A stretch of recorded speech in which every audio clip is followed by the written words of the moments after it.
So today it's a new episode. Hello, everyone who is listening from all over the world, Canada, America, maybe even Brazil, like one person right now that is our guest today. We have the honor of having Mateus Asato on the podcast today. Mateus, thanks for joining us, man. And firstly, I already alluded to this, but tell us where you're at and, I don't know, something that's going on today in your country. Sounds good. Hello, Grant. Hello, Mason. Hello, Brian. Hello, everybody. Yeah, it's a big honor for me to be here with you guys. I've been knowing you guys for a little while, so it would be amazing to share a little bit of my experience, my story a little bit with you guys. So I'm currently in São Paulo, Brazil. And yeah, it's been a great weather here. It's still winter, but it's very Brazilian winter, so not as crazy comparing to Canada or some parts in America. Yeah, I'm having a great time. I recently got married, so Congrats. thank you. And I separated this year to focus on my personal time with my family, and it's nice to achieve this new chapter of my life. But on the other hand, I'm also, at the same time that I'm, saving my personal time to spend with my wife, I'm also working on my professional projects on the side. So it's been a great time to stay more home and a little bit less on the road. Yeah, because normally you're back and forth between LA, Brazil, on Oh, tour. I had no home. I was homeless, but in the home was the very bus. yes, I was homeless, but in a nice situation. I would say, like, executive class homeless. Yeah. All that because I was just struggling so much. I started my sideman journey back in 2014-15. Yeah, end of 2014, when I started working with Tori Kelly, and I haven't stopped since the beginning of 2023. Of course, we had 2020 where things were a little bit, slow, but yeah, so it was just, I don't know, 7 to 8 years of Craziness. non-stop traveling, getting stopped at TSA all the time. Like, what do you have there? It's just like, oh, it's just my quad cortex, guys. No problem. But anyway, so I got the chance to explore the world a little bit, man. I've been to 42 countries, which is kind of crazy. Insane. Yeah. So I think for those that don't know, I mean, a lot of people right away, they see your name in the title of this podcast. They'll know who you are. They know that you're an incredible guitar player, musician. But for those that don't, a lot of people, I think, I know even for myself and a whole bunch of my guitar and non-guitar player friends told me about you. Like this guy on Instagram, and coming from a non-guitar player, it's like, oh, I got to pay attention to this. And so tons of people know about you that way. But I would love to start off the podcast by asking you with that first big pivotal moment, let's call it, when you started touring with Tori Kelly. How did that come about? Did she kind of also find you on Instagram at that point? Like, oh, I got to, get this guy on my tour. Did you already have a relationship there? What was the transition like from being on Instagram, practicing like crazy at home and playing maybe local gigs, I would assume, to then touring with someone as crazy talented like Tori and her band and everyone? So the transition was, everything kind of happened at that time, which was 2014 and 15. I remember by that time, Instagram had just allowed this new setting, this new update on the platform, which was the videos. Because back in the days, it was just for iOS users, and then changed to Androids. And then after that was the 15-second videos. And that's when my brain was like, now it's time to start developing something here as well. Because before the Instagram videos, I was already posting a lot on my Facebook. Not as much on YouTube, but at least on Facebook, because back in 2012, 13, Facebook was pretty big in Brazil and LA. I mean, and people in LA too. But anyways, when I joined Tori Kelly's, she didn't found me through the Instagram videos, but I would say that the Instagram videos was a major factor for her to pick me. And let me tell you why.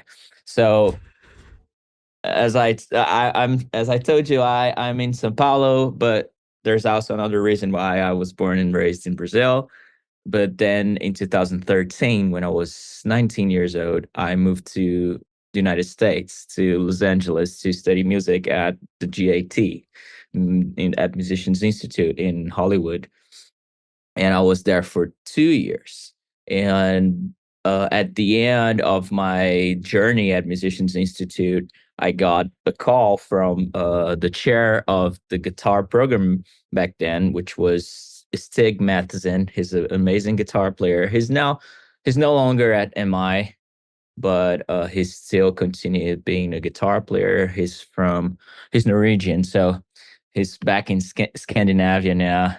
Um, but anyway, so I got a call from him saying, "Hey, man, I just had this conversation with Dory Lobel, which is an amazing guitar player. But back in the days, he was Tori Kelly's musical director.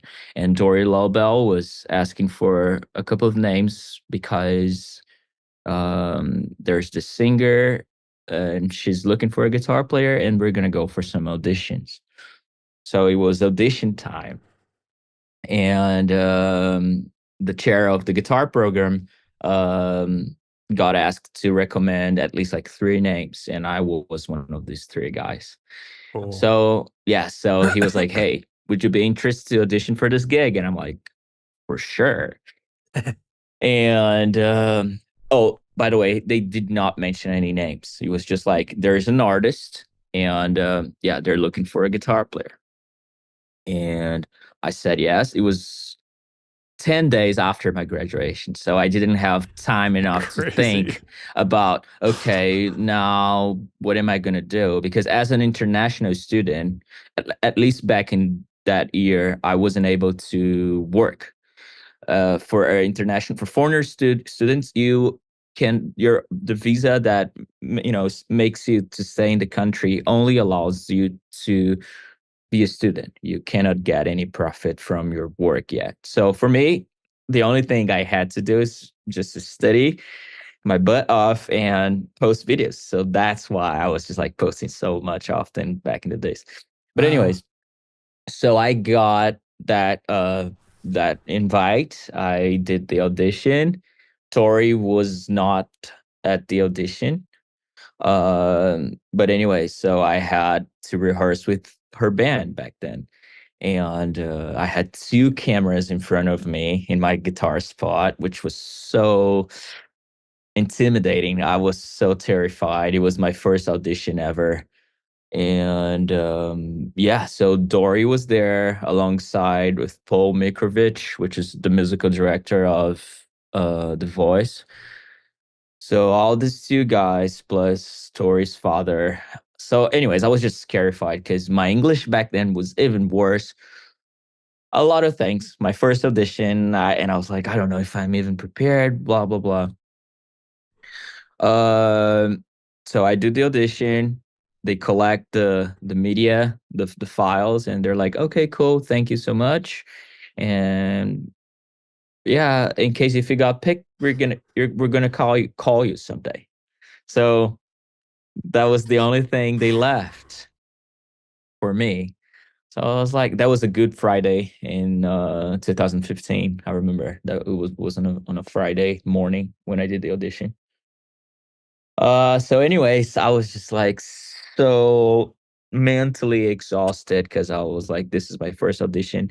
And if I would say you guys, I honestly I didn't do a good job. I was so nervous. I mean, I did prepare well enough to learn the songs and stuff, but there was something that I kind of, if I had to say it, my interaction with the band wasn't the best yet, because that comes with the experience. So I was just so focused on playing my parts that I forgot the most important thing. Music is about interaction. I think that's the most important thing about music. To build bridges for people, with people.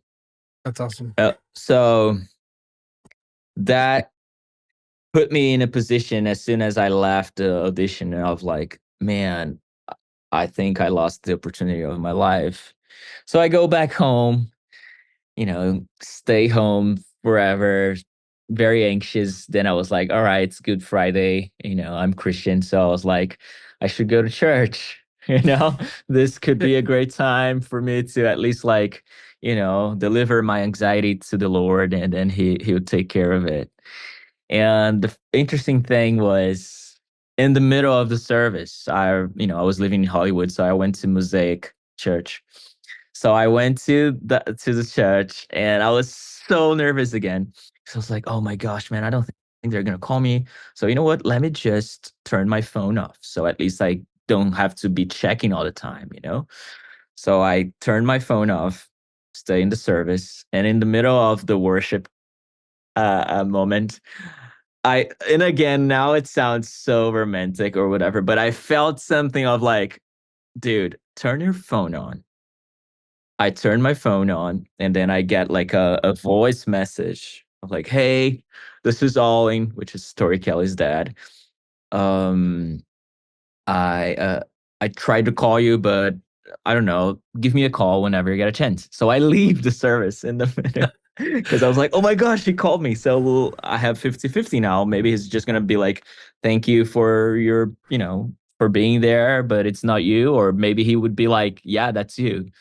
So I give a call to Ollie, and I'm like, oh my gosh, because again, as a known as a English as a second language person, one thing is to talk in person with somebody, and when you talk to somebody on the phone is a whole different level. It's so much harder to understand. So I was like, oh my gosh, please God, let me understand this call. So I understand what's the message he wants to share to me. Anyways, I call him, and then he's like, hey man, yeah, we really liked you, and I think we wanted to give it a shot. And then, of course, I asked him like at least like 2 times, like, so yeah, it's me, right? It's me. And then he was like, yeah, he confirmed, which was so amazing. And then the only question he said was, um, do you have your passport ready to go or whatever? Do you have like your international documents?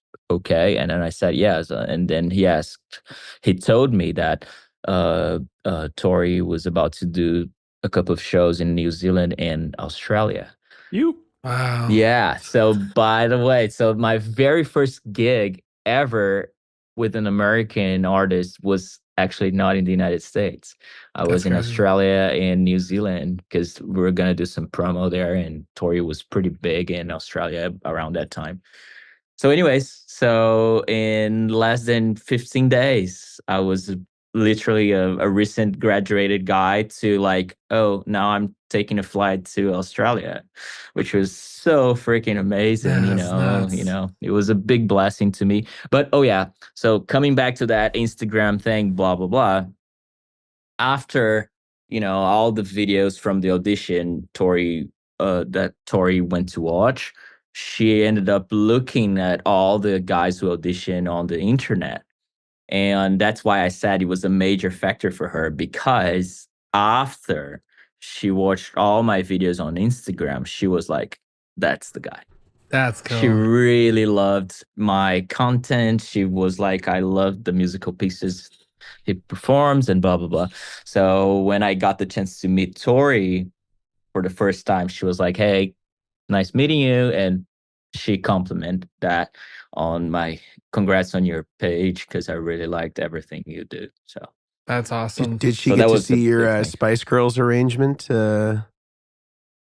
Spice Girls arrangement? Yeah. Which one? You did a Spice Girl song. That's probably what locked it in. Yeah. Yeah. I think it was maybe not the Spice Girls, but the Backstreet Boys one. She was more of a fan of Backstreet Boys. Right. Well, you also did that Crowded House one, and that would have gone. I was gonna big in mention New that one. Zealand. Yeah, that was that's all that time. one. That one changed my life. Actually, that video put me in a position of like, okay, now I'm going on tour by myself. That was the video that changed my perspective from being just a sideman to like a real artist, which was crazy to me because anyways, after that, the feedback of that video, the reputation of that video, I was just started getting a lot of requests. And then this guy from South Korea, Andy, he's the owner of this store called Music Force. Music Force, yeah. Has so many guitars. He contacted me and he was, hey, we want to bring Mateus to Korea because he has an audience here.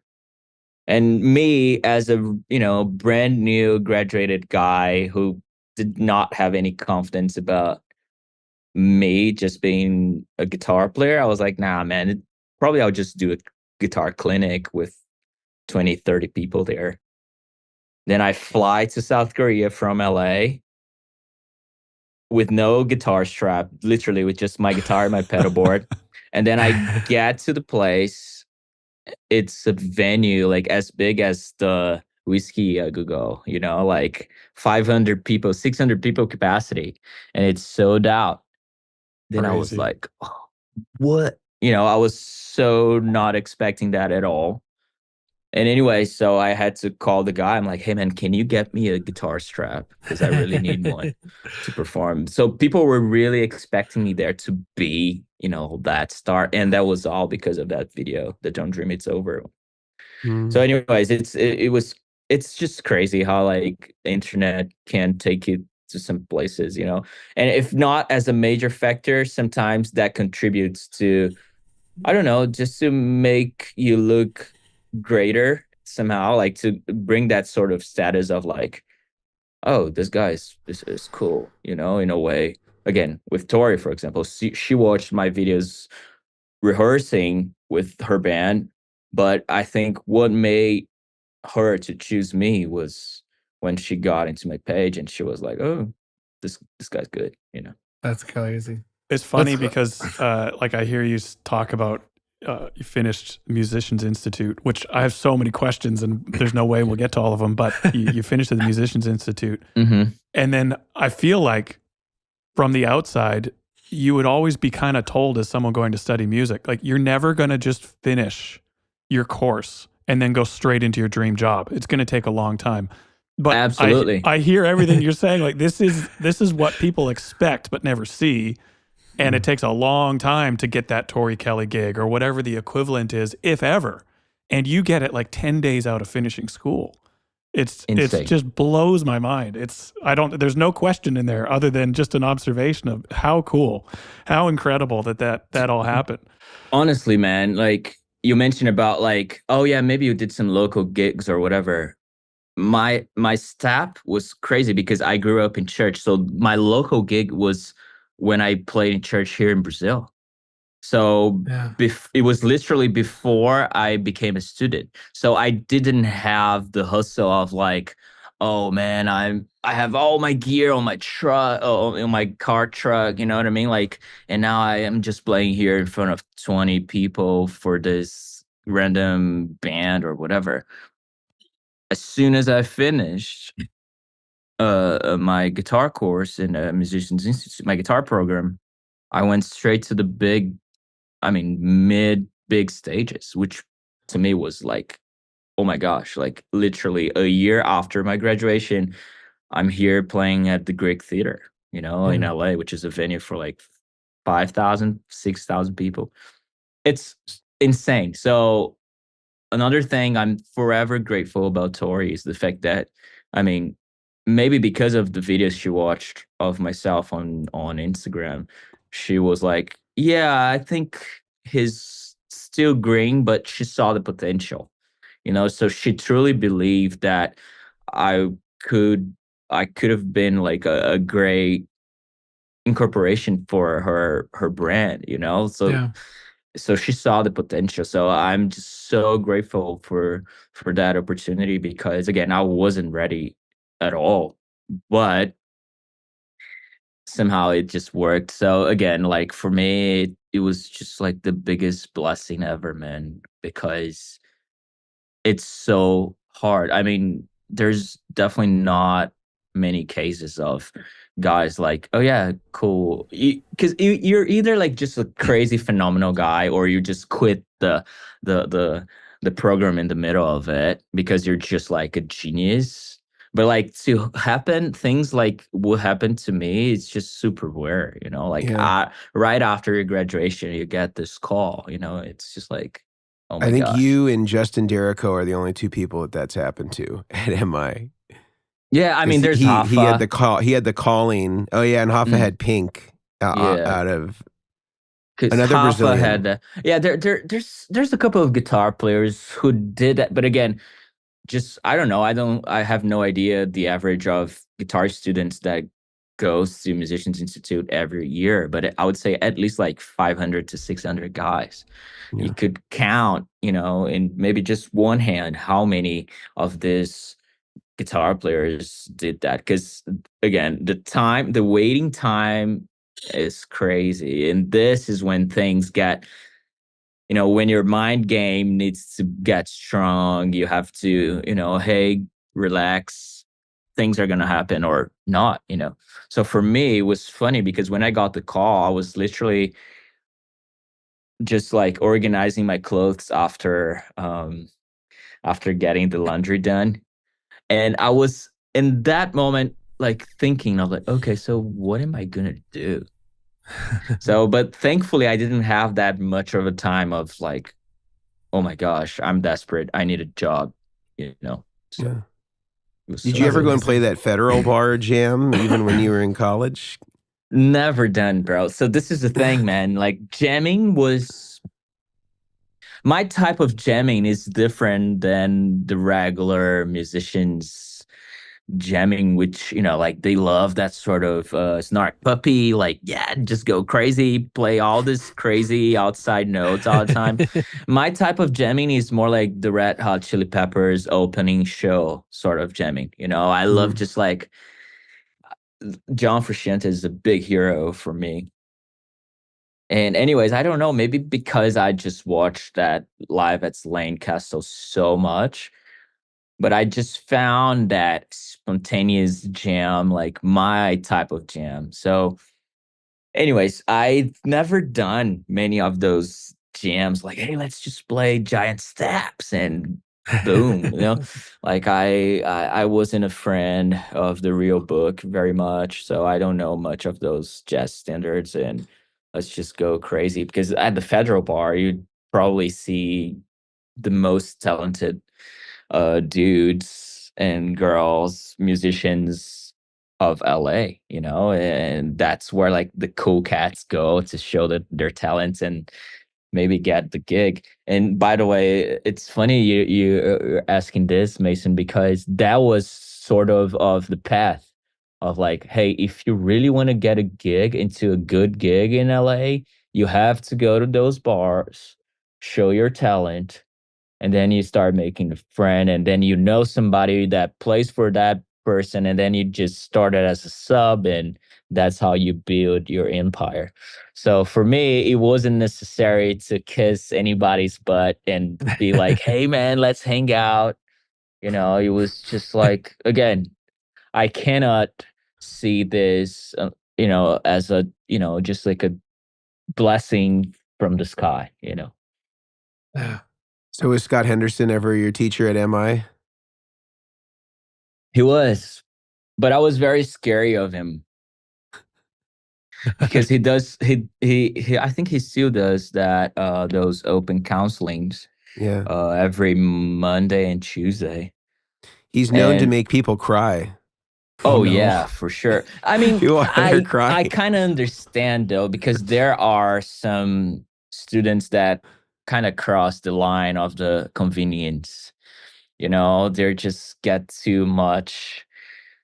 So for me, which tries to avoid inconvenience at all costs, plus the language barrier and the confidence, I was always aware of like, okay, Scott Henderson is doing an open counseling. So I was always by the door, but never inside the room, if that makes any sense.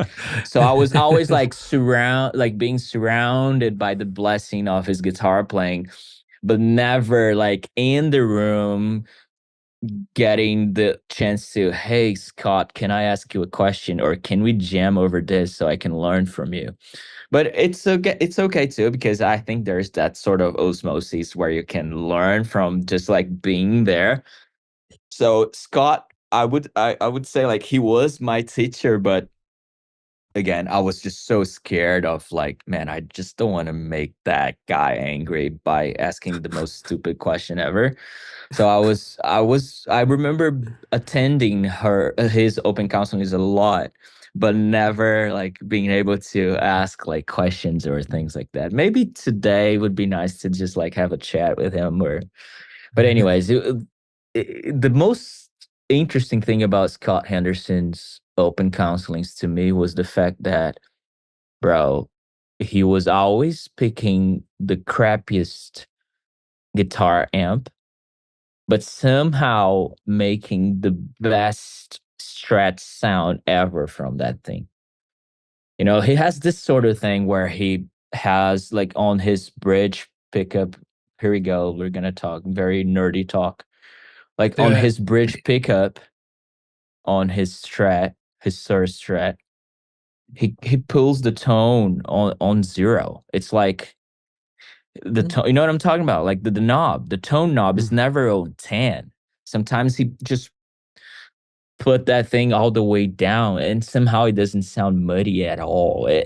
Anyways, that guy has a crazy magic on his playing and on his tone too. You know, When you were there, was he still uh, smoking? Because in the old days, he would be smoking during open no, he counseling, wasn't. cigarettes, No cigarettes and he would have allowed the this window time. open. And he'd be Puffing Yeah. I out the mean, window. the window was open, but no cigarettes there. Thankfully, because I'm pretty sure some other students would join, Oh and yeah. that Well, in would the old become days, like it was like an opium den in there. oh yeah, dude, like a crazy smoky room. No, but he wasn't smoking. He was smoking on the fretboard for sure, you know. But That's yeah, amazing. man, it's just cool, man. Like I miss the school days because again, it's impossible to not get inspired when you're surrounded by so many guitar players, you know. And even if sometimes you're not listening anything interesting, but just the fact that you just pass by the hall and you can walk, either like just see or listen people practicing, that in a very involuntary way pushes your brain to be like, hey man, let's go back home, you know, and just practice. And I think that was the biggest moment of my guitar journey where I spent the most with the guitar in my hands. I remember one day I was like 16 hours straight, No Wow. way. like practicing the guitar, which was so nice. So I miss Oof. those days, you know? Like, of course, these times never go back because, you know, things just change, you know. Now I'm a husband, you know, like things, the occupations, the you know, the tasks just, you know, starts Yeah. getting bigger and bigger. But Yeah, yeah, that was a great time, man. I was yeah. always surrounded by amazing players. So when you Well, first started with Tori Kelly, did you have any like giant mistakes that you can remember? Because you said you were so inexperienced and kind of green. Do you remember Hmm. anything where there was like a catastrophe on stage or like a wrong note or something that was like embarrassing, or were you just Mm. always just as sharp as ever? And No, sorry, Brian, thankfully. I cut you off. I think that the it's all good. latency of all of our microphones. All good. The funny thing about those crazy mistakes started happening later on when I played with Bruno, which was Oh, can you tell us a the story of one of I those can. days? Yeah, I mean, it wasn't that much of my fault.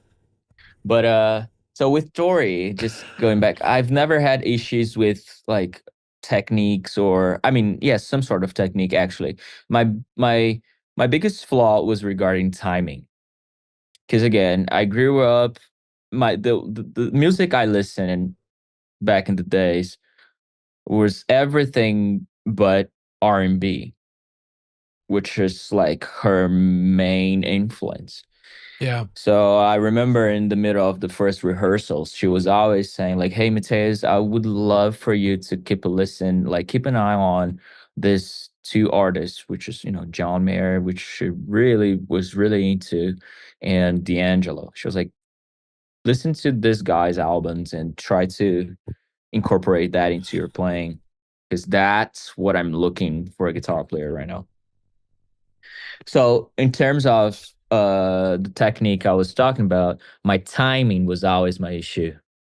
Because again, as we were joking before the podcast started, like I was always rushing, because that's a very typical thing for a guitar player, especially if you grew up in this rock, shred sort of thing, because you want to be the fastest, and that was, and some people find this surprisingly, but yes, I grew up listening to these guys, like Paul Gilbert, Nuno Bettencourt, Steve Vai, Petrucci, all the heroes, like all the amazing fast and precision guitar players. I was very much into these guys. I'm still into the that's style of playing. But anyways, so it's different when you compare, because when I was practicing my alternate picking, I was just worried about you know the click, and then when you have to incorporate that in the sort of like groove technique, or in styles of D'Angelo, the click is just, it's it doesn't become the guidance. It's just about the feel. So for me, that what took me the longest to understand. I wouldn't say that I figured it out perfectly, but thankfully I would say like the biggest learning I got from Tori's gig was to, hey, stop rushing, or at least be aware, like know to recognize when you're rushing. Because back in the days I had no idea. And yeah, now, spending that much time with her and her band, I'm very thankful for her drummer back then, Charles Streeter. He played for a lot of other artists as well, Shaka Khan, Jennifer Lopez. And he was the one who always helped me. That gig was amazing, man, because I was the youngest. I was 20 years old, but and all the guys were older than myself, but they were extremely understanding, because they were aware that, okay, this guy has an English barrier, a language barrier, and he's young, so he's very green, but we're gonna make him grow. And Streeter, because he's the drummer, he was always being like, Mateus, slow down, bro, like understand the pulse of the song. So there was one performance we did at the VMAs in 2015, and the beginning we were playing this song of Tori called "Should Have Been Us," and it brings me the cringe feeling when I remember of it. So the beginning of that arrangement was with just hits, and I was nervous enough, so I rushed the hits, and that's something that I was like, that was a crazy mistake of myself. The chops were okay, but it was more about the timing feel to me that was like a big problem. So yeah, in terms of that mistake sort of topic, I would say the timing was a big problem for me. But what happened with me and Bruno and Silk Sonic, that actually happened twice. Oh man, it was pretty bad, because my first week playing with Bruno Mars, that was in 2019. I was just doing that as a sub initially. In one of the shows, man, we were doing the residency in Las Vegas. My guitar just stopped working. Mm. And that was like the biggest fear you have in your mind that happened. Like totally opposite of like, oh, dreams come true. It's like, oh, the fears come true too. So I was like, I can't believe. And there's this song called Runaway, which is a guitar riff. Like Bruno doesn't have many songs that is just like guitar riffs, but bro, somehow my guitar was perfectly working until we start the freaking song. And I was like, I just leave it. I leave it ghost. I was like completely empty. My guitar just stopped working and everybody was just looking at me. I'm like, oh man, I'm not gonna go home tonight because these guys are gonna kill me after this show for sure. Did you figure out what it was? I just remember looking at his guitar tech and being like, what's going on? I panicked. Of course, I act like it wasn't my fault. So I was just like still like playing and whatever, but I wasn't getting any sound on my ears. And it was like some wiring issues. If those pedal boards were made by Goodwood, probably we wouldn't have that problem. Because I was using the previous guitar players, Freddie Brown's Oh man, my gear. heart's been dropping because we have done a couple rigs for you over the years. Like, please No, don't say it was something I did. Please don't say it was something I did. That wasn't your fault. Yeah, That makes me feel so much better. I was panicking here.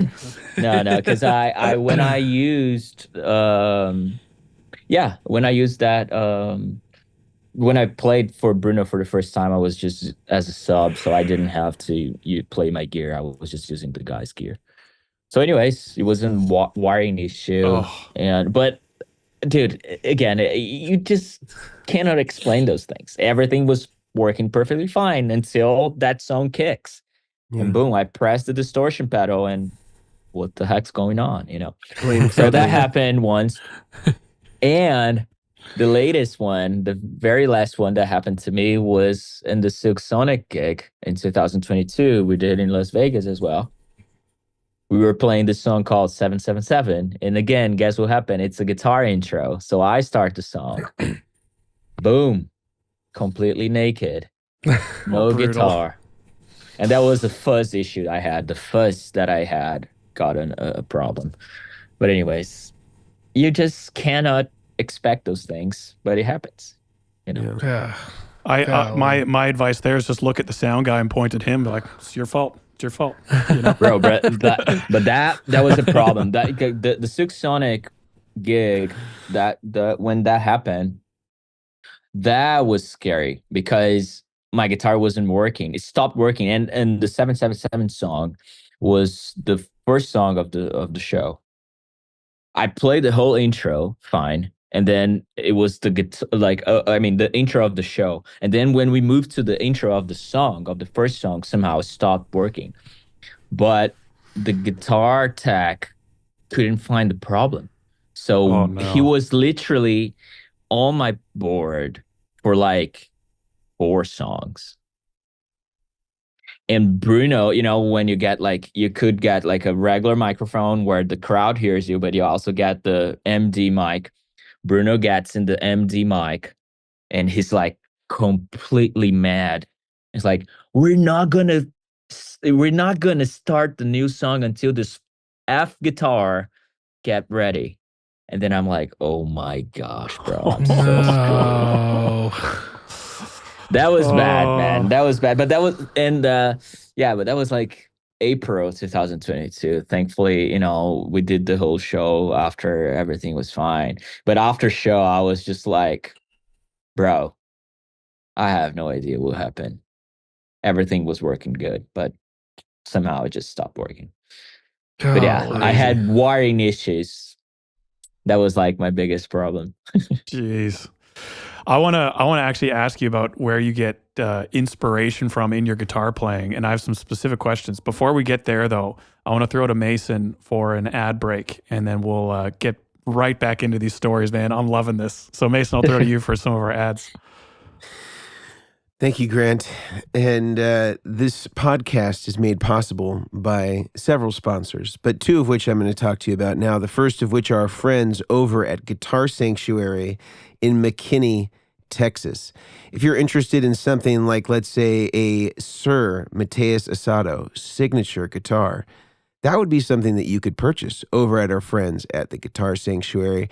They have a wonderful selection of Sir guitars, in addition to Sir amplifiers, and all sorts of things that you can find from Goodwood and Vertex as well. Head over to guitarsanctuary.com. You can search all the different items that they have, or go there in person and play them yourself with their amazing staff. Secondly, I would like to talk to you about our friends over at Neural DSP. And it so happens that they have a plugin that's named after Mateus Asato. Now, whether there's a connection between the two of them, we don't know. But there are some amazing tones to be had, whether you want clean or overdriven. Amazing stuff. And they are offering our listeners 30% off any plugin of your choosing. That is 70% away from free. Using the coupon code Chairmen, you can get 30% off any plugin of your choosing. Now, not only do they have that, I just saw that they recently released the ability to be able to start to migrate plugins over to the Quad Cortex. And so I am very excited about that, as I can take all of my Mateus Asato plugins and have them available on my very own Quad Cortex that I can travel with wherever I want and be able to get predictable sounds. And I'm just going to give one more aside. With the Quad Cortex, one revelation I had, and maybe Mateus, this can be validated or invalidated by you, but I did this interview with Seal that was set up by Brian. And Seal forced me to play guitar with him because his guitar player was unavailable. So I got to play Kiss from a Rose. And I did have to clean up a few overdubs. And one of the cool things is that if we had done that in a recording studio with regular amps, it would have been impossible for me to do those overdubs without having to go back into that studio. But because I used the Quad Cortex for that, I had the very same sound, so I could do that at home and fix the two notes I played wrong, and I didn't have to worry about having to go back to the recording studio and maybe get the mics in the exact same position. Like, that whole thing was eliminated. So a really cool thing that I hadn't thought about, that's kind of brilliant about using something like this as a tool in the studio. So I'll just say that. Amen. Love it. I've heard only good things. Only good things about the Asato plugins. Was that Brian? I was gonna say, before I know that you have your list of questions. So many. It's funny, ironically enough. So, okay, I have a love-hate relationship with Facebook. You know, Facebook Memories pops up and shows a lot of your past mistakes of horrible posts that you've done or stupid statuses that you've posted. I swear, I have one from like 15 years ago where I was like, I always thought I had to say like, Brian, my name is something, and it was like, is making mashed potatoes. Why on earth I thought I had to do that is beyond me, but I guess I was. But ironically, yesterday I got a memory that I had posted of reshared your "Don't Dream It Over." Don't Dream It's Over. Yeah. Sick. And it was like on this day, it was from 2016, I think it was. 2016, yeah. And I remember posting, I was like, everyone go watch this. I swear to God, I watched that video 1,000 times. And I'm like, just because it was just like, I love the song. It was so beautiful how it was played and everything. So it's really cool to see like where you've started and where you're at, and also hearing like, because I think a lot of people think like all these musicians that are playing with these big artists is like they get handed to them, which it's not true. Like you tried out, you didn't know, you're sweating over if you made that audition and everything. So it's cool to see it's like watching documentaries. I watch a lot of documentaries, so I get to see like a lot of behind the scenes of like athletes or actors or whoever, and like all the stuff that they go through. So hearing like you talking about how much you practiced and how much stuff you put it, like it's just really cool to see that one video pop up on my Facebook, and now us to get to talk and everything. So it was really cool just to get to hear that and see where that has went taking you and everything. So I just thought that was really cool. Facebook had a Amazing. plus that yesterday, so Oh, that was all. for sure. But Yeah, again, like that video opened all the horizons to me, it's because amazing. in 24 hours or maybe 36 hours, I don't remember if it was just like a day or a day and a half, that video has reached 1 million views, and for me It's that was amazing. like epic on Facebook. And Yeah, even Crowded House themselves, they shared the video. that's Oh, great. cool. Wow. Yeah, that Nice. was like, to me, I was like, oh wow, can't believe it. And I remember Andy McKee, the acoustic Yeah, Yep. guitar player, also talked about this video. I mean, so many guys, man. Like, yeah, uh, even like this pastor Stephen Furtick. I yeah, didn't know who he was, and then it was, that video was interesting because there was always somebody sharing that video, and I just getting to know who they were. And yeah. and he shared that video on his page, and everybody was like, dude, this guy's sharing your video too, man, like, whoa. Yeah. Well, So what's cool about that too? So Stephen Furtick, so he's at Elevation Church in I think it's North Carolina. There's mhm. one of his guitarists who plays, I think it's Edward. I can't remember what his name. But he a lot of his parts that he's written stuff really. I can't think of his name. His guitarist, but a lot of his parts that he plays and stuff reminds me of like how you play a lot of like the sliding and the fat. It's just really cool to Yeah. see how like him posting that and people correlating that style of playing and stuff into all sorts of stuff. So yeah. Yeah, man. It's just amazing. I mean, you never know what a video could reach, and like on that video, because of that video, I got to know who, Stephen Furtick was. And after that, we got in touch, and then he asked me to play one of a guitar Oh, cool. solo over Elevation worship song. Oh, sweet. Yeah, and I was like, oh, okay, this is amazing. I kind of forgot what the song was. I think not Here as in Heaven. I'm gonna find it out. But like, There Is a Cloud. I remember that was the album Okay. that I ended up making a guitar solo for it.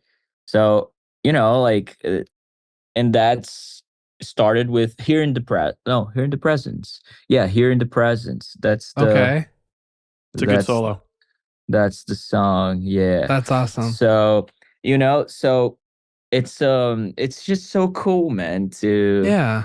have those, because everything started with that video. That's If it awesome. wasn't for that video, maybe I didn't have the chance to get to know these guys. Yeah.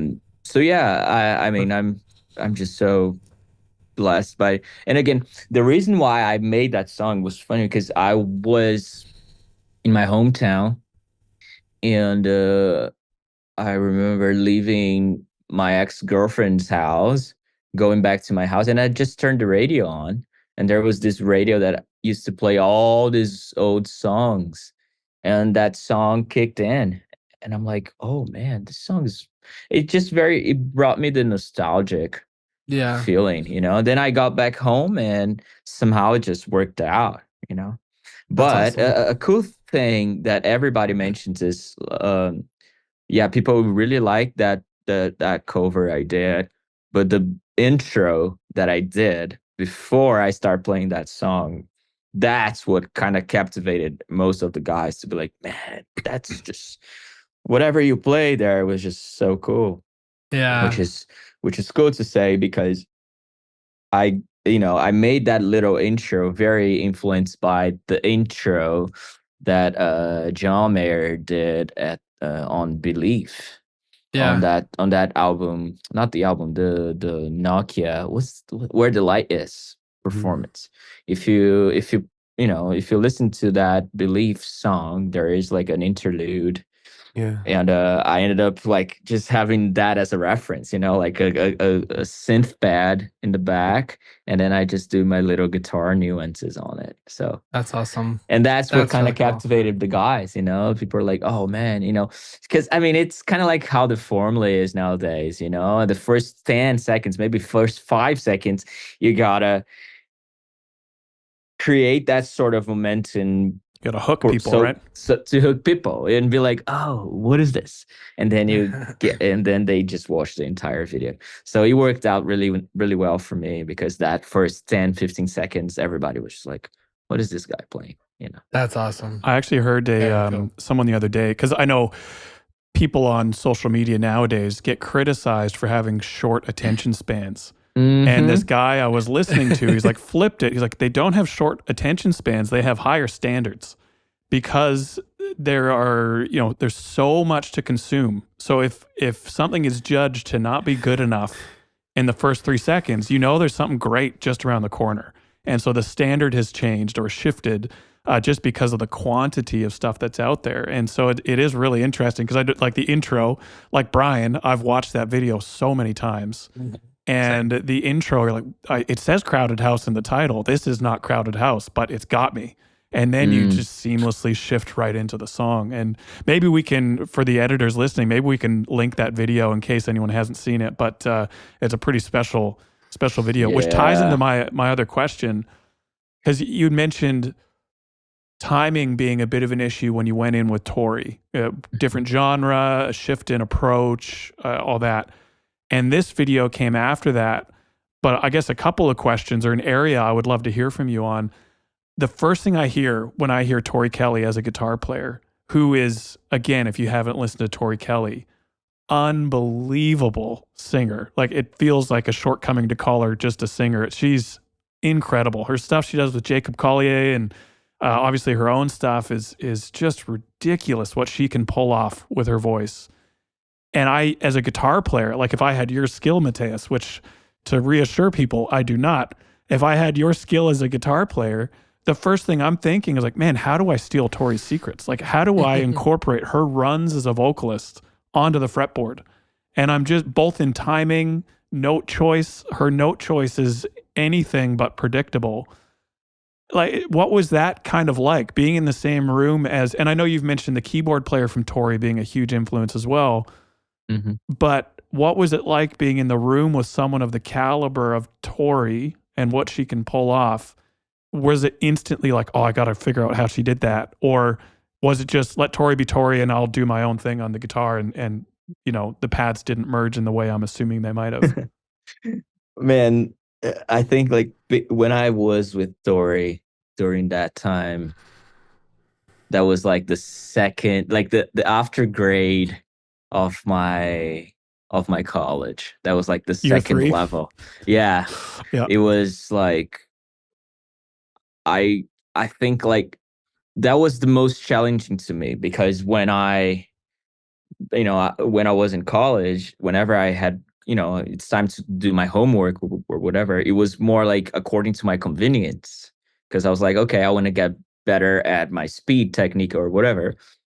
But then being part of Tori Kelly's band, it was just challenging because for me, I had no point of reference. I'm like, I don't know how to achieve this.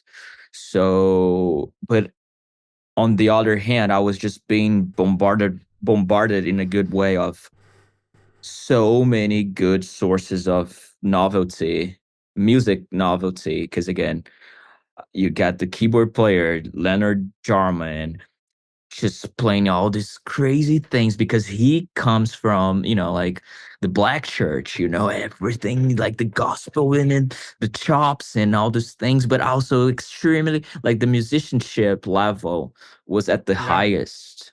So everything for me, getting back home, even though I was extremely tired from the rehearsal, because rehearsing with a big artist is like the most exhausting thing ever, because you spend the entire day in the studio without seeing the sun very much. So anyways, I was still like tired, but I had to get back home and be like, okay, God, help me to understand how to navigate into this ocean, because it's just like the novelty is just so much. And again,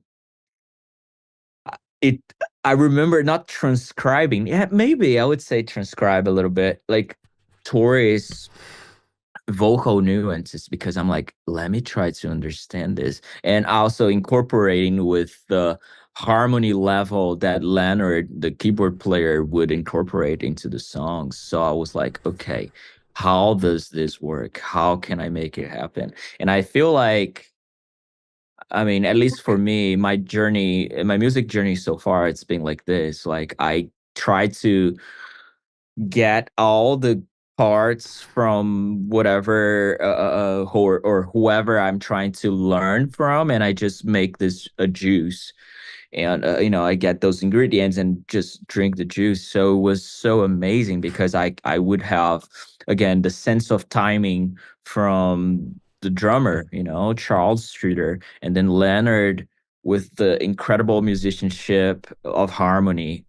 And then I start understanding, like, okay, this is how I can reharmonize this sort of thing. Plus the double stops techniques, which was something that I sort of learned from him, because he was using a Moog and a pitch shifter or whatever pedal that sounded like, more than like a monophonic sound.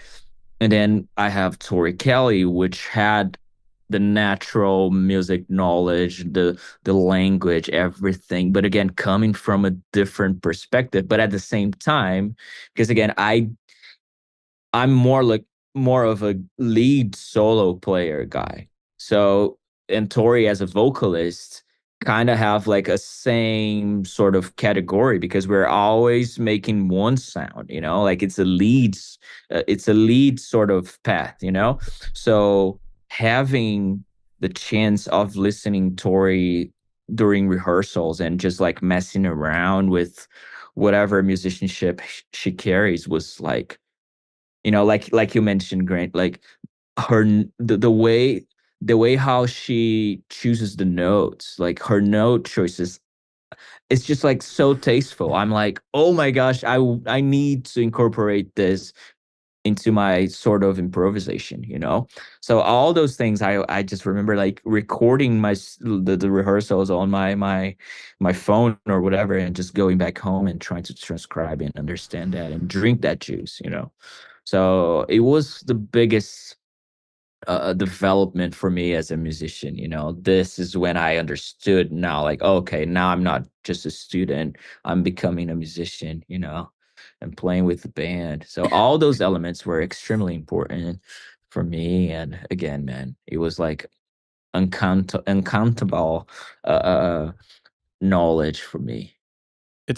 I'll make this one last thing, and I'll throw it to Brian or Mason, because I don't want to just railroad this whole interview, but I don't know if I'm curious if it's too much of a jump or too much of a link to link your maybe first year and a bit touring with Tori and doing exactly what you just said, transcribing, learning, putting in the hard work, timing, all that stuff. And then you create this Crowded House video, another key moment in your career. But the Crowded House video, you're very behind the beat. You just like sit into this groove, and I'm trying to see, like, if you would have not done the Tori Kelly gig and then still heard Crowded House on the radio, done the video, I'm just curious, from your perspective, your opinion, would it have had the same groove, the same behind the beat, the same traction even potentially that it did without that? You know what I mean? Oh yeah, absolutely not, man. Again, when I did that video, I think it was either February or January of 2016. So I already had like 1 year experience with Tori. Wow. So that was, I had played some shows with her and understand a little bit more about, the feel. That's one thing too, man. Like, of course, we're talking about timing, but the most important thing I would say was the feel. Like, because again, you could play behind the beat, but not because you play behind the beat, it doesn't mean that, oh man, this guy's playing with a crazy feel. Yeah. I don't know, that it doesn't necessarily equal oh yeah, this guy's playing with the feel, you know.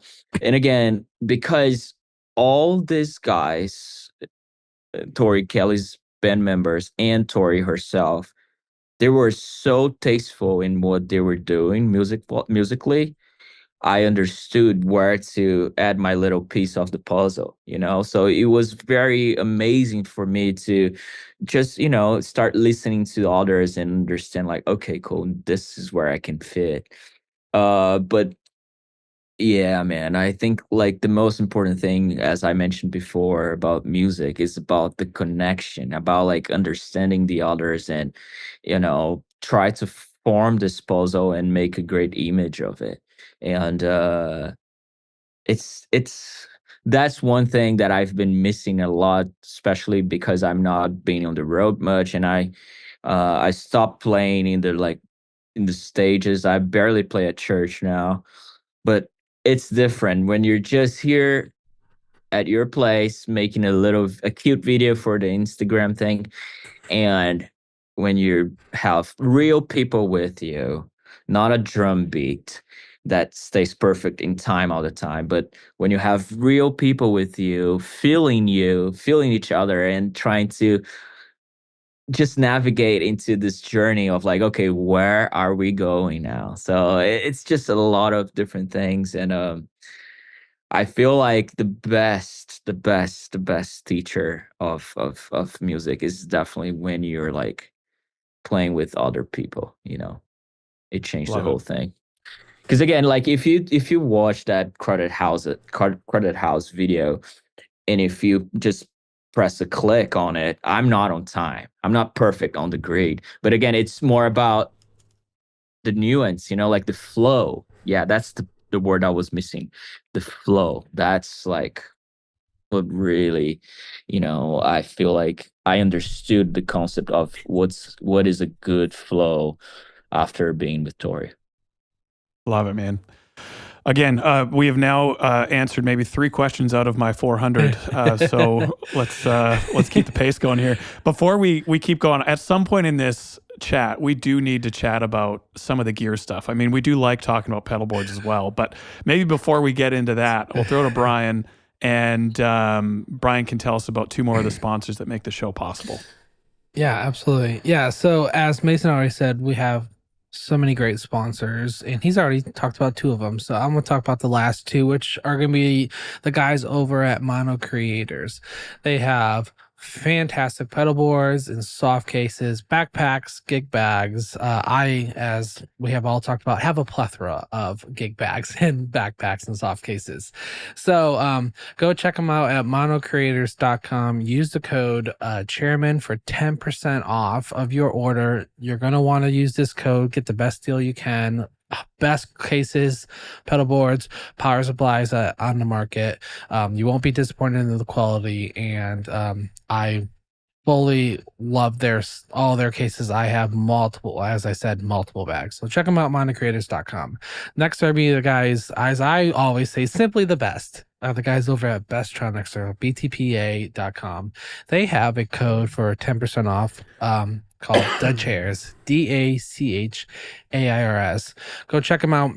If you need 2.1 millimeter DC barrel connectors or audio connectors or cabling or looms or anything that you need, anything quad cortex related, they can provide that stuff for you. Brad simply is the best. He is constantly responding to emails from all of us. I think Grant and I, we honestly at this point should just have a texting chain of how much we communicate with him. It really just makes most more sense. Yep. It's just how well we can get a hold of him, and he can get us the orders that we need so we can keep building these boards. So go check them out at btpa.com. Use that code. Let them know the Chairman sent you.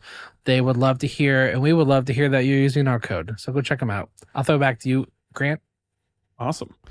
So, Mateus, I posted on Instagram recently just basically saying if you could ask Mateus something, what would you ask him? and there were a bunch of questions, one of which from someone at Vertex. I won't assume who, was around your hair care routine. So we're going to have to touch on that at some point soon. Yes. But another Dude, one by was... the way, Mason, your hair, man, looks amazing, man. It's a wig. That's what I'm saying. It actually looks horsehair. beautiful, dude. Yeah. Yeah, you can do hair club for men. Just Come on now. this whole Imagine me section is just a getting wig. Just this whole thing. a partnership with freaking Ilsav, like all those big brands, dude. Yep. Yeah. It could happen. Mateus Asato, the mustache and the goatee on a shampoo bottle or something. Why not? You could. Listen, if there's a commercial that popped up of you playing guitar and your hair and there's a hair care and it's slow motion. In the shower, please. Yo. Yeah. Yo, but you mentioned, I think you said something about horse or whatever. But dude, there is a shampoo that I got at Roth's whenever I'm in America, in California. I think it's called Mane and Tail. I use that shampoo, bro. Is it actually for horses? Yeah, because you see that on the advertisement, like 2 horses on it. Seriously, dude, it's so good, bro. Yeah, this is the best tip we're gonna get from Mateus the whole time. I'm that serious, bro. I don't want to recommend that, but I use that shampoo when I'm in California. When I go to whatever grocery store, I think you can find that at Roth's. That's amazing. Because it grows, my hair grows faster, and it's just shiny, dude. It's beautiful. I'm gonna have to give this a shot. Do you think it'll work for my beard? Maybe. I don't know. I don't want to say something that could cause just turns a weird green or something. Seriously, I sent you the link. That shampoo, dude, it's unbelievable. I'm clicking it. I gotta see this. We got to screen share this thing.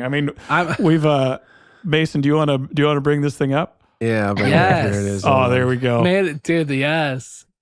Listen, I'm trying to grow my beard out to even come close to what Grant has. So if we can Santa and Claus I'm starting to get to the age where I'm starting. My wife kindly pointed out the other day that I'm starting to go a little thin up top. And so maybe Mane and Tail needs to be the official sponsor of Chairmen of the Board. It'll get Brian a beard and it'll keep my hair. It's a pack of 3, guys. We can all we can try each have it. one. Split it. Oh, man. This is Straight arrow. Mateus, from the bottom of my heart. Thank you. This is great. This shampoo is really good, man. And it did not damage my hair. Seriously. This shampoo was really amazing. I started the question as a joke, and I'm glad that we made it serious. This is perfect. Now the real question though is: do you also use the Mane and Tail conditioner, which I saw was beneath that, or are you a different? Conditioner is not a thing for me, but it's more because I don't know, man. Like now we're gonna get a little too deep on the topic. I'm not a conditioner guy either. My hair has too much oil. Because I don't have much oil. Patience. Exactly, I have very oily hair. Yeah. So to me, if I wear much conditioner, but it depends on the weather. Like in California, I don't wear much conditioner because it's super dry weather. But here in Brazil, it gets a little bit of that Orlando, Florida weather sometimes. So I get a little bit of that, the frizz. Yeah. So I have to wear conditioner sometimes, but I've never paid attention. I had no idea Mane and Tail had conditioner, but now I know. Can we, while we're on the topic, can we each for 30 seconds just give the most embarrassing hairstyle you've had? Because hearing you guys talk about this, it brought up like when I was in a band way back in the day, like high school age. I used to get, before a show, all the guys in the band, we had a hair straightener and we would straighten our fringe and then bring it do the little emo across the forehead thing. And I look back at those photos now, like, what were you doing? You were such an idiot. And I'm just curious if I'm not alone, or maybe you guys have never had these regrets before. I know, Brian, you've kind of done something similar, right? Oh, you don't have any evidence though of it, Grant? I don't. I deleted all evidence. It's so hard. I have to focus. I can't focus my camera. At least you got a guitar in the picture. That's good. I do. It was an Epiphone Les Paul, and if I can focus it, I can do it. The good old days, bro. Oh, there we go. See, my hair. Listen, my hair I could barely get along because my dad was like, "You're not gonna have your hair growing out." And I'm like, "Dad, I'm in a band. I'm trying to impress a girl. Like, Hair I'm is gonna grow my 50% hair." of being in a band. It was, Oh, but the yeah, problem is bro. like I never dressed it. I only had the hair, but yeah, we all straightened it. But I burnt my ears before getting up to go to church and stuff. Yeah, it was I the love worst. it. So I love I have it. that awful proof. Yeah. No, it's good. I do have some pictures here. I'm gonna show it to you, and then All right. Mason maybe could get it. Yeah, I'm trying to. I gotta say, this is like the find- most detailed podcast I think we've ever done on It's like beautiful. personal history. I love Yeah. this. It's beautiful. Dude, don't. If you start bringing all those random curiosities, bro, I can go crazy. So Let's go. I feel Yeah, like man. to my benefit, while you guys are finding photos, to my benefit, half of this stuff I just forget, and my friends will remind me of. Like I think it's probably like a PTSD thing where I look back always. and then it just goes blank. It's like I can't remember that anymore. My brain won't do it for me. Though I found the pictures. It's in the chat now. Those, I mean, I wouldn't say it's cringe because people think my go. hairstyle looks cringe for my age now. At least like my wife's fans most of the times they say like, man, why does this guy have this hair? Because it's funny thing because here in Brazil people know me more as my here we go. There we go. There we This go. is me being very nerdy. That's not cringe, man. I think that's pretty good. That was clean sort of shaven. like, yeah, no, look at this, man. Oh my gosh, dude. And that was the other one. Very like wannabe emo sort of thing, huh? Like very yellow card. Yeah, yeah. I could play guitar for yellow card. Something. Nothing wrong with that. Yeah, I mean, yeah, I wouldn't say it's embarrassing, but it's something that I'm always like, I can't even remember I was this guy. And I have to say, you go, Brian. You go. Grant. Well, if you take the screen share off, I can show you. I found one to Grant. Oh, beautiful. Here we go. Oh yeah. see. If I can focus it. Whoa! Oh, I'm trying to Brian. focus it. Ooh, Thank yeah. you for that. Yeah. Oh boy. Ooh. Oh yeah. I went Love it. on Facebook. Good old Facebook. I'm deleting my account. You had some other ones. Well, we have lots to talk about, so let's keep Look moving. at that. Let's go. But long hair. Yeah, plus I'm in Texas though, so I can't grow out my hair. Otherwise, I'd die in about 30 seconds. Fair. Oh yeah. So I want to respect your time, Mateus. I like how I got off scot free there. No, do you have it? Do you have it ready? Give us one.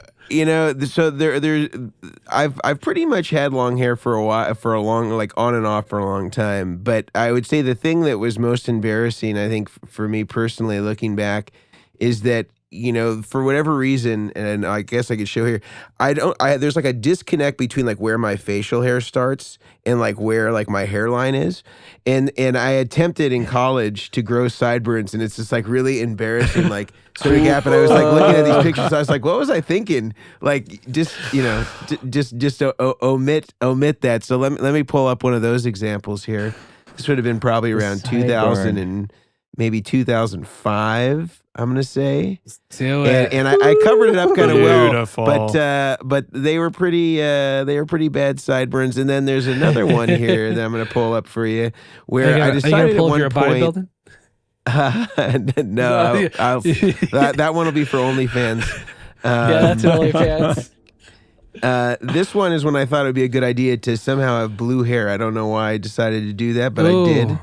Look at that. Was it the Frozen era? Oh, very blue. Look at you. Very blue. Unbelievable. Yeah. Let's go. Oh my That was blue. There it was. So I think that those are Let's probably go. Let's go. my most unique looks. Let's do Oh, it. that's Okay. awesome. All right. Well, we've covered mane and tail. We've covered Yes. hair care routines.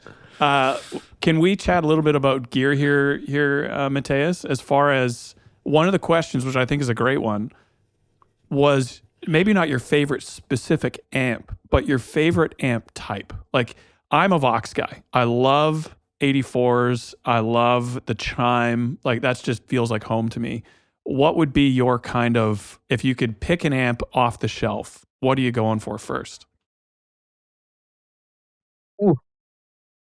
the ones that have biggest headroom. So I Like don't know clean if platform. yeah. Yep.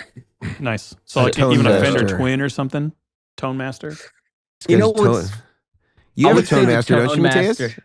I Or do. do you have a Dual Professional?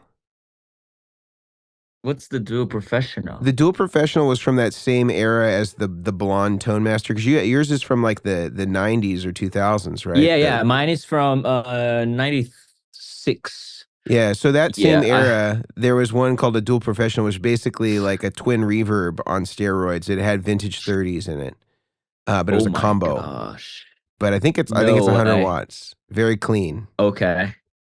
You'd love Yeah, it. like the Tone Master Clean to me is, oh my gosh, man, it's just beautiful. Yeah. So, but it's funny because the twin reverb, I don't go very well with it because it's too bright. Yep. Yeah. Kind of like the same. For example, I know Mason is a big lover of the Dumbo, but the Dumbo is so bright. Well, which one? You know, like they're everywhere. If you had Dumbo make you an amp, you know, he was like, it's like he's making you a custom suit. Well, You know? I mean, what's the most famous, the Big Mac Dumbo? Well, The the Overdrive overdrive Special. special is probably the most typical one, but every one of them is like no two are the same. They're all so different, you know, from each other, because Yeah. they were basically custom amps. So some guys would have these really bright ones because their hands are Mhm. dark or their guitars are really dark or whatever it was. Mhm. Like the Robin Ford one is really bright. It's like really bright, super bright, and he uses a telly with the bridge pickup. And you know, some of that could just be his taste. Some of it could be, you know, hearing loss, and there's this compensation that happens for how bright things get. I don't know, Could be. but you know, like the ones that John Mayer has, I don't think those are that bright. No. Yeah, I mean, just from my experience, because I was, I started playing with Les Pauls, then I moved to Tellys, then Strats. So Mhm. from my experience, whenever I get a Strat with the Twin, I know it's the most perfect combination, but somehow with me, it's just like, man, this thing just gets too bright, and then it ends up getting a little thin. And when I played Dumbo, I think I did that 2 times. I was like, man, this thing's so bright. I gotta put the treble on 1 or something. Mhm. But Mhm. anyways, so I would say my favorite amp is the Bogner Shiva 20th anniversary. Okay. That was the perfect combo for me because, Good one. again, the Tone Master is amazing, but I feel like the channel 1, which is the clean channel, is spectacular. But the channel 2 lacks something for me. It's like the distortion. I don't know, the way how it cranks up. It's still amazing, but there's something missing. But when it Yeah. comes to the Bogner 20th anniversary Shiva, you have that perfect clean, in my perspective, of course. And then you go to that channel 2, man. I have no idea what Reinhard Bogner did. I'm pretty sure Mason knows, but it's just like that formula. It's Yeah. spectacular because on the clean channel, if I just have a little pedal on it and my Stratocaster, boom, it's a perfect go. And then with the channel 2, if I just get a really nice Les Paul, maybe a tube screamer on it, bananas, So Yeah. I love the Bogner Shiva 20th anniversary, maybe with the 212, with V30s on it. Bogner's cabinets are amazing because I think they're like pretty bassy. Anyway, so I love the Bogner 20th anniversary somehow. I mean, it's just really amazing. You had a With combo, right? You had a combo version of it, or did you have I used to have the combo, and now I only have a head? a head and a 112 speaker actually. But oh my gosh, I forgot the type of the tube. I I think don't that use I use KT88. okay. That's what it makes like a little prettier for me. Yeah. KT88, because I mean, They'll give you more what's the headroom point? too. That's what it is, huh? See, it's Mason funny, knows. man, because like I I mean, it's hard because I've never explored much of the classics. Like I don't have many Gibsons or Fenders or even like the classical amps. I always got with like the more modernism of, like for example, like most of my guitar journey I spent playing Sir, which is a very based Fender Stratocaster Telecaster guitar. And in terms of amps, I've never got, I mean, I could have the opportunity to expand with it, but because I was just so content with the way it sounded with Bogner and the matchless DC30 for me, that I was just like, dude, I'm just happy with it. I don't need to go back with the classics, maybe one day in the future. But right now, again, what I would say is just like, I think I'm a lover with the generics sort of thing, Well, But DC30 is that's probably my top choice. Like some of the that's kind matches of like, stuff yeah, is just it's beautiful. DC30 is better Yeah. built than any vintage Vox. I've had Yeah, plenty of vintage yeah. Voxes, and they're And a louder. nightmare. dude. And heavier. Every Yes. every gig I had, I got the chance to do with this big artist. I used I had a DC30 on it because for me, a DC30 and pedals, Yeah. it's the best. Yeah, it's Well, it's an amazing amp. for headroom side of things, you said you like clean headroom and a DC30. Last year, I came across an amp at auction, and it was a HC30 head, or so I thought. And turns out, which is just a DC30, but just the head only. Mhm. And turns out it was a one of 25 of HC80 85.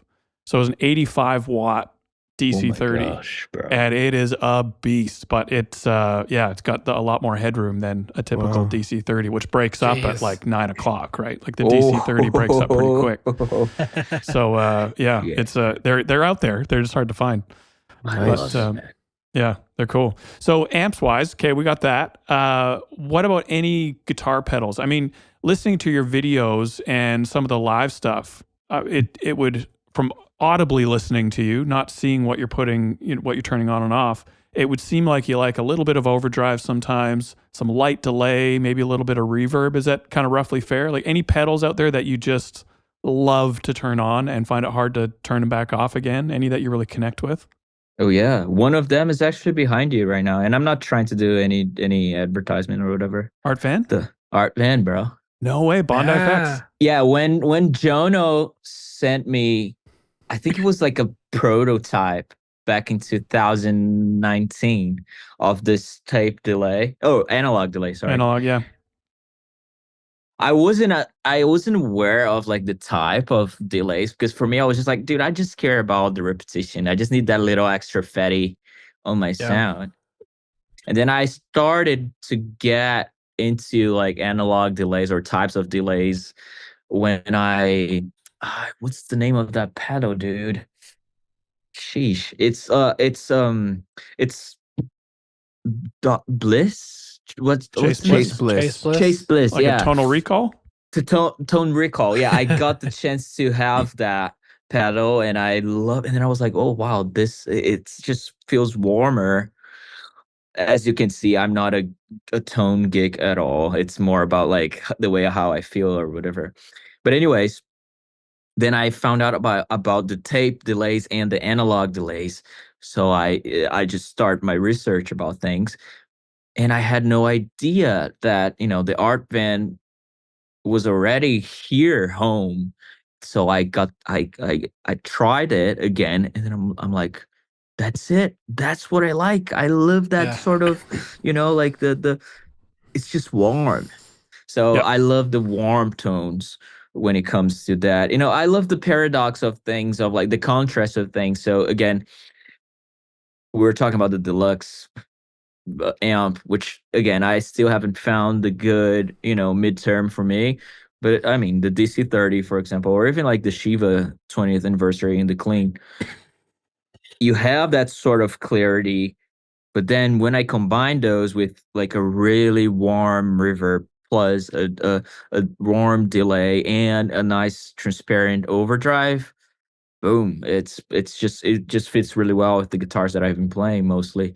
So yes, I would say that is an amazing pedal for me. I love that analog delay.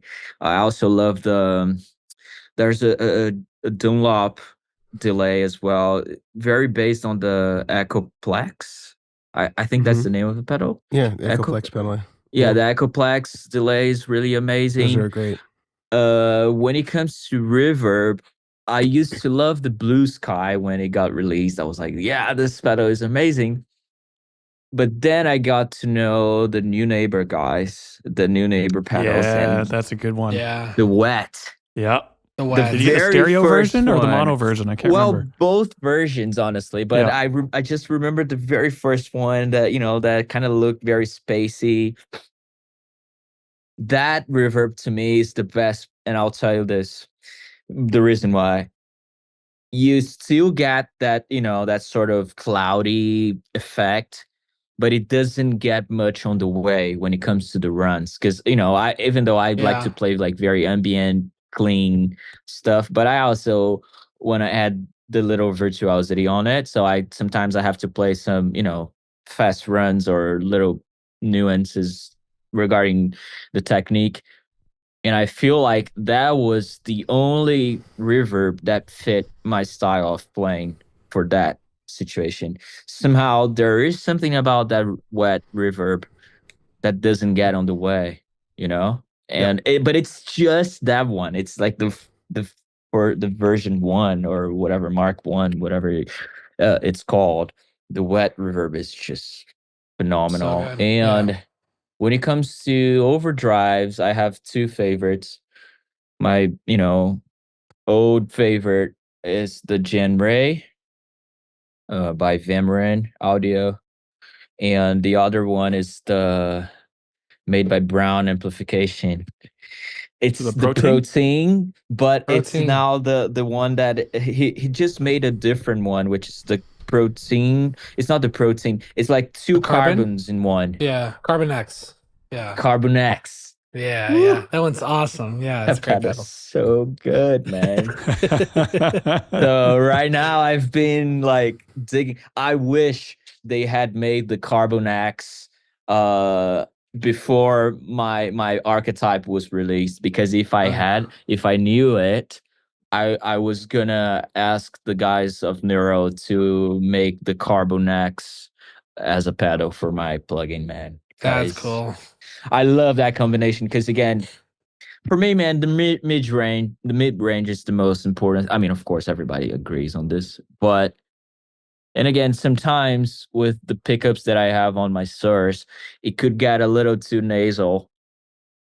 So that's what I love a lot about the Carbon X, because even I just feel like it's so wide, the mid range. You can have so much variety on it, but it's still you still get the transparency of it.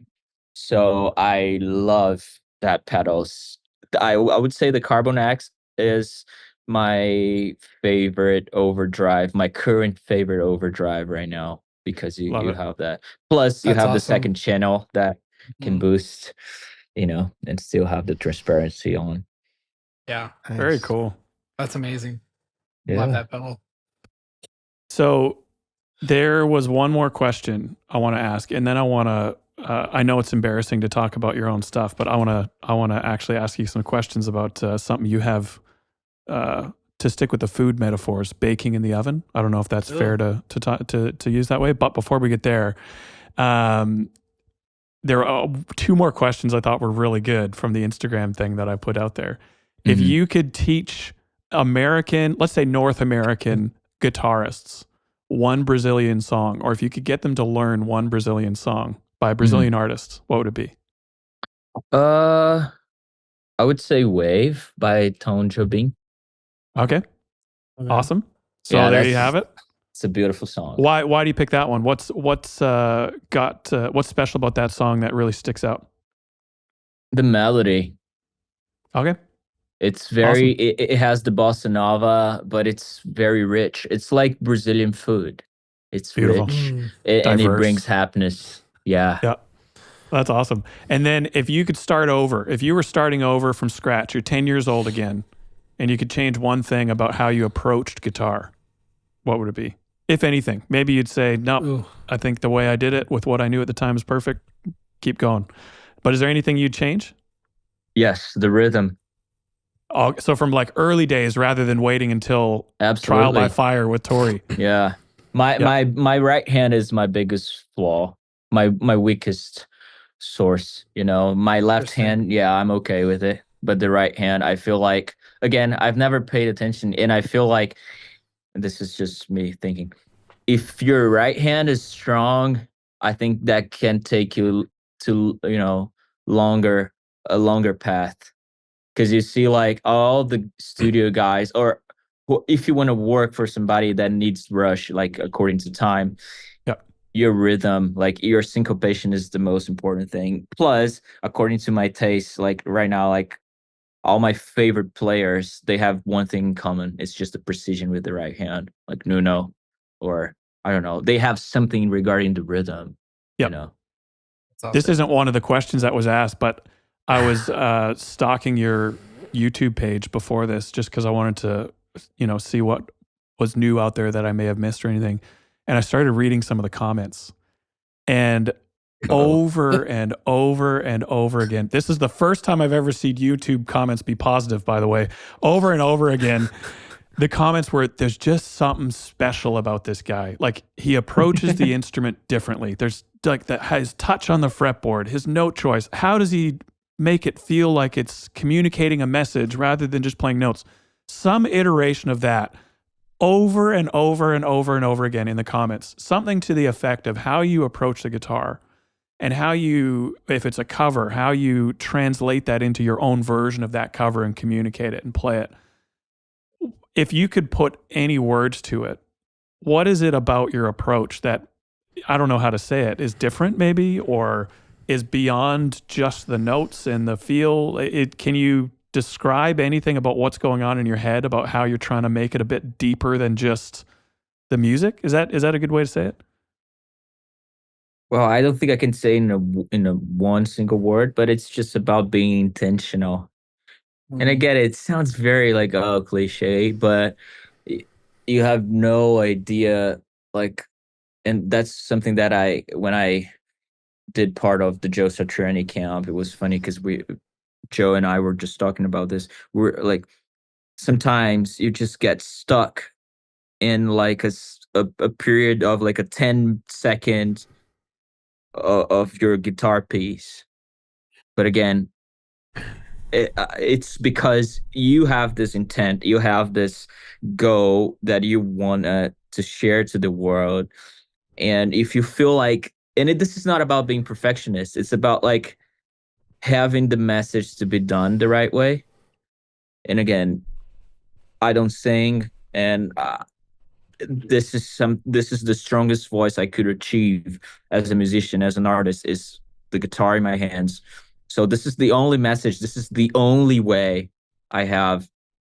So since the day I realized this and I understood my purpose as an artist, I was just like, every note needs to, or every passage that I play with my guitar needs to have a meaning, like an intentional sort of flow to the audience. So for me, again, before any video, before anything, before I go to the stage, when I'm just talking about Mateus as an artist, I just remember, hey, this is my sword, you know? So I that's the way I can transmit a message. So it's just different when you have this trigger in your brain, because again, I could just play guitar right now and talk to you guys, but my guitar playing would not be intentional. But once my mind is like, hey, let's be intentional, everything just changes, you know, like every little note, you know, but this is just a little passage from the the chorus to the bridge, and that's what makes the difference. I feel like it could be very metaphorical and very romantic, but I think there is a difference on it. So again, when it comes to videos like the Crowded House one, or even like the hymns that I played all the time, again, there is a message behind. Like they're talking, "Don't dream it's over," or "Holy, holy, holy," but I'm not singing it. So I have to find a way to somehow to go from here to my strings, you know? So Yeah, I would that's say cool. the intention of it, like that's the most important thing. Well, That's you're awesome. very good at it. As far as I know, people can look at the technical skill and they can look at the speed and they can look at the double stops and all that chord harmony. But as far as communicating a message, I mean, even just looking at the comments on the videos, I think there's a plenty of people that would agree that you're a great communicator on the instrument, and the notes or Thank the you. words, however you say it, whatever you choose to play is it's beautiful. It's very, And it's very about the good. mood too, you know, man. Like Yeah. again, like you have to, I don't know, you guys have to sell a product.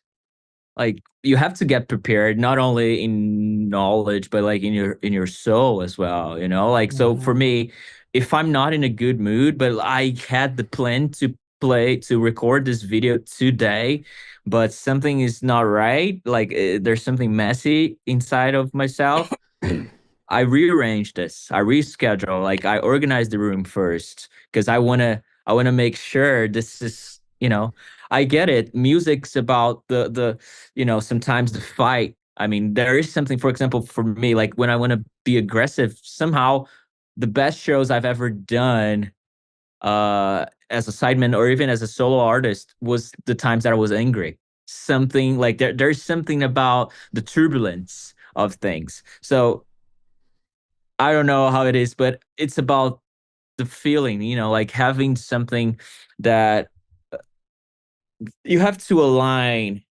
what's the purpose of why you make this to you know, it's again like we're just talking about, let's just talk about something a little bit more spiritual.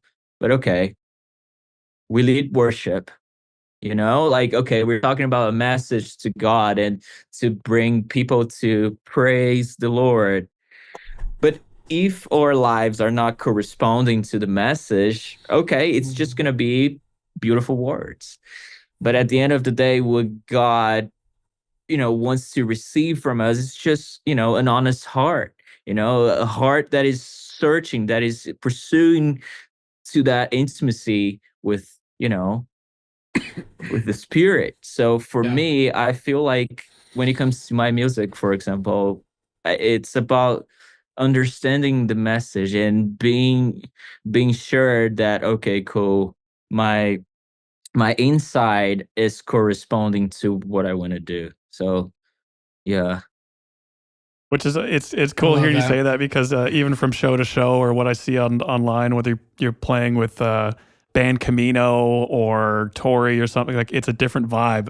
And seeing like when you're playing some of the stuff you've posted about band Camino, you'll put on your Instagram channel, and you're a total badass, man. Like you're just walking out of the front of the stage, leg up on the monitor, leather pants, Yeah, shredding like crazy, you yeah. know? And it's yeah, you're kind of embodying what is required for that gig on and hearing you Yeah. talk on a much deeper level than just aesthetics. And yeah, it's cool. And I think I'll throw to Mason and Brian here in just a sec, but hearing you talk about the level behind the playing, I think is really pertinent Yeah. right now as well, because you're actually just released like probably what a couple days ago on your website a guitar course that you're putting out, and it's kind of talking about your approach to, I think specifically in the first module you mentioned earlier about pentatonics and how you kind of approach this stuff on a bigger picture, and also just getting into the nitty gritty and just talking practical guitar playing. Do you want to talk a little bit about that since it's so fresh and at, I think it's at mateusasato.com, right? Perfect. Yeah. Well, this is again just the beginning of something that it's been spoken to my heart recently. You know, I feel like I wouldn't say I'm a good teacher, but I just feel there is this urgency inside of me uh who wants to speak to the world, to share a little bit about my experience when it comes to, my guitar journey. I've been playing guitar for 21 years, so I feel like this is just amazing. And I got to a point in my life that I just want to spread the word of, my experience as a guitar player, and the fact that I was part of a music college as well. And again, have nothing bad to say about it, only good things. But there was one thing that I wish I had got from that, which is like more to topics to be taught more into, like reality that could be more practical for the reality, for the real world.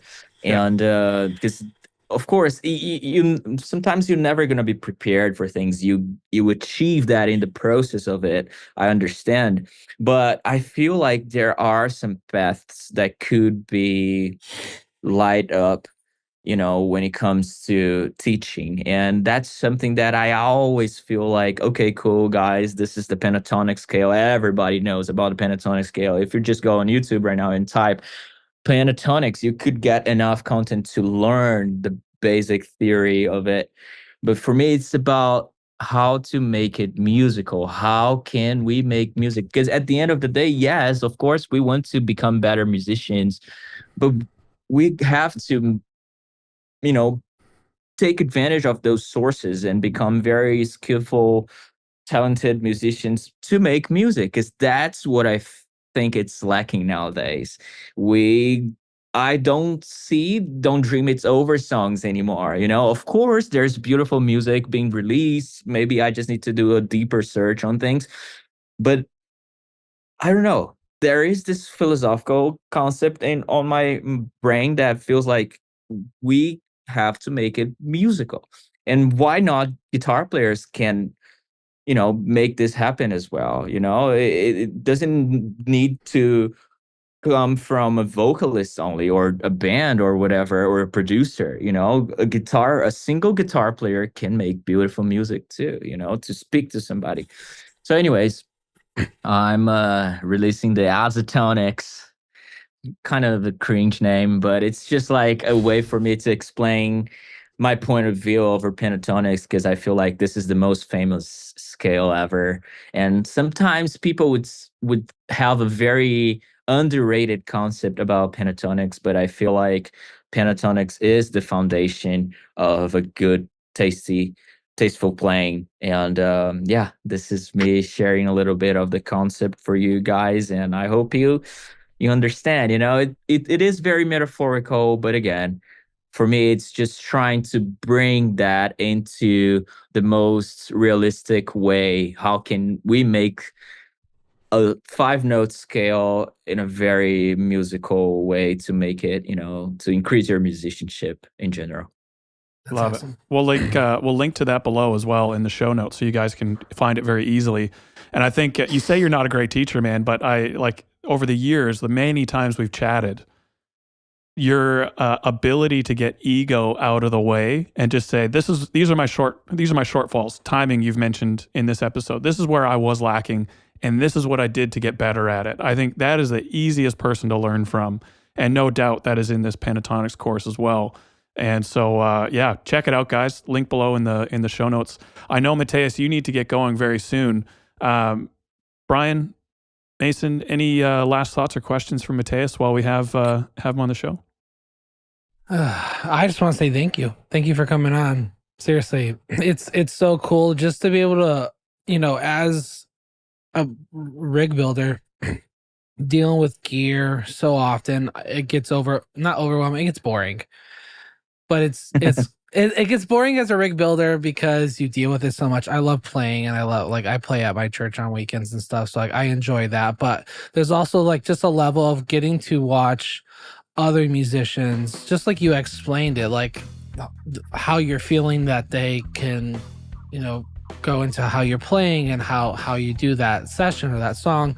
And I have other friends that play too that are the same way, where they don't sing, they don't do anything. And one of them is a friend of mine, Andy Timmons. He does the same thing. He's the same way. Like, he has one song where words fail, that he has a song, and you can feel the emotion in them playing, and it is just on such a different level. So I do appreciate how you just explained that, how you felt that day, and how your emotion can go into that song and how it really portrays and stuff. So I just thank you for coming on. Thank you for what you do and everything. I am a big fan of you, and this has been great. This has been a very fun 2 hours. So Thanks, man. that's all I gotta say. Yeah, equally, Wow. Mateus. Thank you so much for being here, and it's good to see you as always. I think we met like in maybe 2016 or 2017, and did those videos at the Bogner facility.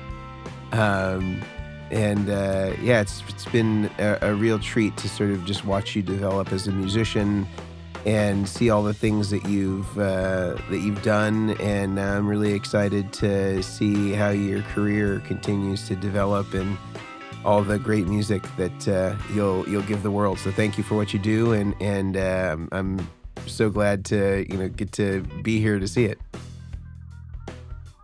So thankful for this. Thank you. Thanks, man. Well, that's today's episode. There's so much to go over, so much wisdom that you gave us today, man, and so good hearing your story as well, kind of the experience and the ups and downs along the way. And hopefully the pedal boards will now continue to work from this day onwards. No more dead guitars, and and it's just up from here. We'll be good. Thanks, Thanks, guys. I Awesome. appreciate it so much. All right. See you guys. See ya. Yeah. Bye-bye.